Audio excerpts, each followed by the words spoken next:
After returning to the modern era and the Cold War, Call of Duty is headed back to World War II with Sledgehammer's next entry in the series. Call of Duty Vanguard is both a broader and a more specific look at the conflict. Sledgehammer is telling a story that will take you across several fronts and show you 4 different perspectives, culminating in the creation of the first Special Forces, a development that will change how wars are waged forever. GameSpot got an early, hands-off look at Vanguard, which gave us a whole lot of information about the game. Note that we couldn't capture video from the event, so a lot of what you're seeing here is footage from Call of Duty World War II. If you want more Call of Duty coverage, be sure to hit like and subscribe. To start with, Sledgehammer Studios head Aaron Halon acknowledged the stories of employee harassment and discrimination from the state of California's recent lawsuit against Activision Blizzard. Head to GameSpot.com for full coverage about the lawsuit, how Activision has responded, what employees have said about working there, and all the latest news about the situation. The presentation then dug into Vanguard's campaign, which focuses on the birth of Special Forces, which means taking on the role of 4 specialized Allied soldiers as they come together to form a team.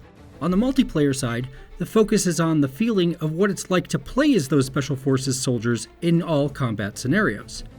It sounds very much like a combination of 2019's Call of Duty Modern Warfare reboot and Sledgehammer's Call of Duty World War II from 2017.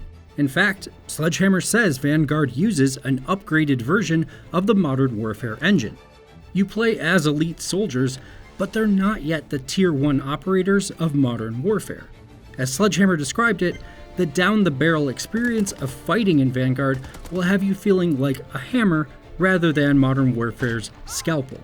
A lot of that comes down to having the powerful automatic weapons of World War II at your disposal. While it seems we'll have opportunities for stealth gameplay at times, a lot of Vanguard is going to be about hitting the enemy hard and fast to overwhelm them. Don't expect the house-clearing moments of Modern Warfare. Vanguard seems like it'll be less controlled and a little more chaotic. Vanguard's single-player campaign follows 4 characters, each from a different allied nation, on their journey to become the first Special Forces team. Sledgehammer says the game is rooted in history, but not beholden to history.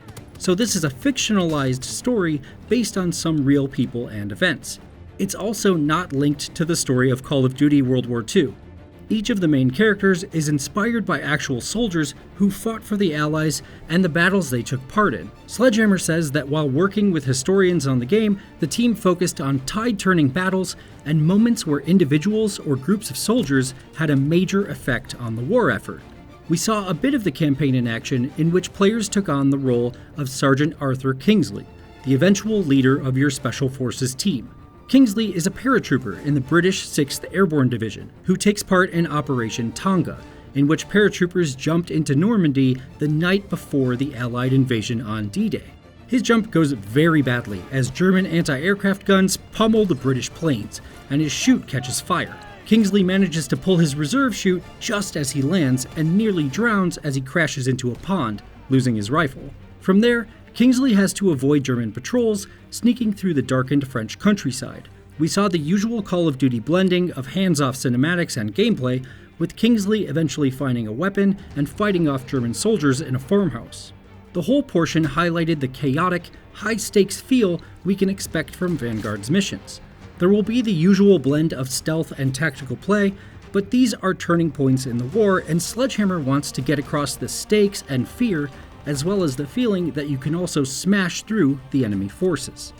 Sledgehammer said it's going for a filmic blockbuster feel with Vanguard, and the Operation Tonga level certainly gave that impression. The entire level was intense, with Kingsley spending most of it on the run, hiding from enemies, and with very little ammo. Sledgehammer also said that you'll have regenerating health as you play. Health packs are gone this time. It seems likely we can expect a similar approach from the rest of the campaign. You'll play as each member of the team as they fight through battles on different fronts of the war before they finally come together. As American fighter pilot Jack Wade, you'll fly in the Battle of Midway before being shot down over the Solomon Islands and joining the 93rd Infantry Division. Paulina Petrova is a Russian sniper who you'll play during the Battle of Stalingrad.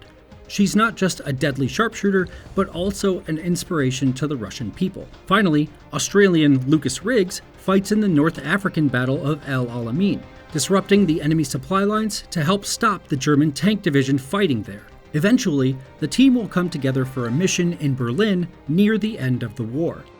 The Allies have picked up intelligence about something called Operation Phoenix.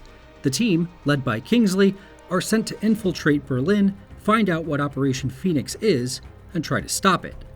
Sledgehammer also gave us some quick facts about Vanguard's multiplayer offerings, which sound like they'll include some significant shifts from other Call of Duty games. The biggest new item is Champion Hill mode, which Sledgehammer described as being a bit of a mix of Battle Royale and Modern Warfare's gunfight mode.